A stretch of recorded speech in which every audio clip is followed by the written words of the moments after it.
Bonjour, il me fait plaisir de vous présenter mon nouveau livre sur Marie, Méditer la parole avec la Vierge Marie. Ça faisait longtemps que je voulais l'écrire, ce livre-là. L'an dernier, en 2022, j'avais écrit mon autobiographie en sa présence aux éditions Artege et je voulais témoigner justement de l'action de Marie dans ma vie.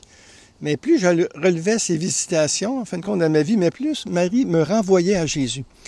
C'est toujours ainsi avec elle. Elle ne garde rien pour elle-même. Elle m'invitait plutôt à relever les traces de Dieu dans ma vie, ce que je fis du mieux que j'ai pu, d'où le livre en sa présence.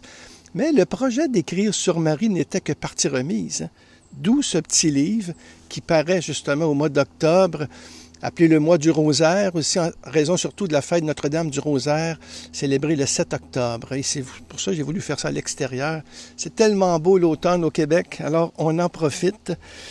Alors, j'avais publié aussi dans la même collection, ici, La Petite Voix avec Thérèse Lisieux, d'à peu près 4 ans et qui a été très, très bien reçue.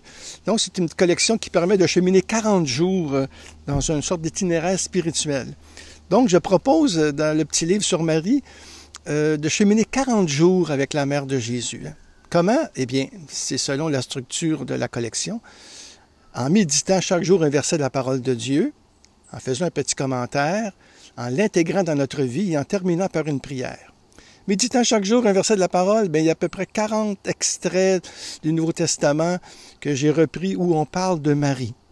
Après ça, je fais un commentaire très bref, à partir de l'exégèse contemporaine aussi, mais d'une lecture chrétienne de la parole, en tenant compte aussi des grands témoins qui ont parlé de Marie. Alors, c'est très bref, ça. Et ce commentaire-là nous aide à mieux intégrer ce verset biblique dans notre vie. Et je termine par une prière que vous pouvez prolonger dans vos propres mots ou dans le silence de votre cœur. C'est vraiment une expérience de lectio divina, lecture, méditation, prière et contemplation. Marie est vraiment au cœur du mystère chrétien. Et pour bien la connaître et mieux l'aimer, rien ne vaut que de retourner aux sources. Et les sources, c'est la foi de la première communauté chrétienne. Et l'expression de cette foi-là, de Marie, justement, se trouve dans le Nouveau Testament.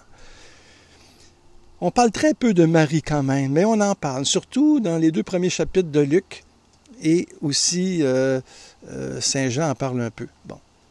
C'est dans Saint Jean, justement, au pied de la croix, que Marie nous est donnée comme mère, quand Jésus dit « Voici ton fils, fils, voici ta mère ». Alors Marie, c'est ça. En fin de compte, je vais être très simple. Je ne veux pas que ce soit trop long, parce que je ferai une autre vidéo, justement, plus pour le contenu du livre. Mais là, ici, c'est pour vous présenter le livre très brièvement. Nous savons que Marie est célébrée tout au long des saisons de l'année liturgique. À chaque mois, il y a une fête de Marie. Et Marie, elle nous soutient par son amour et nous embellit de sa grâce. Elle nous partage la beauté du Père en nous conduisant à Jésus. On peut dire qu'elle attire l'Esprit Saint dans notre âme pour mieux méditer la parole de Dieu et la mettre en pratique. C'est notre mère et elle prie pour nous maintenant et à l'heure de notre mort, comme nous disons à la fin de chaque « Je vous salue Marie ». Alors comment ne pas l'aimer? Donc c'est une joie pour moi de vous partager cet amour de Marie à partir de la parole de Dieu, parce que Marie, elle est fondamentalement celle qui médite la parole, qui l'écoute et qui la garde dans son cœur. Méditons la parole avec la Vierge Marie.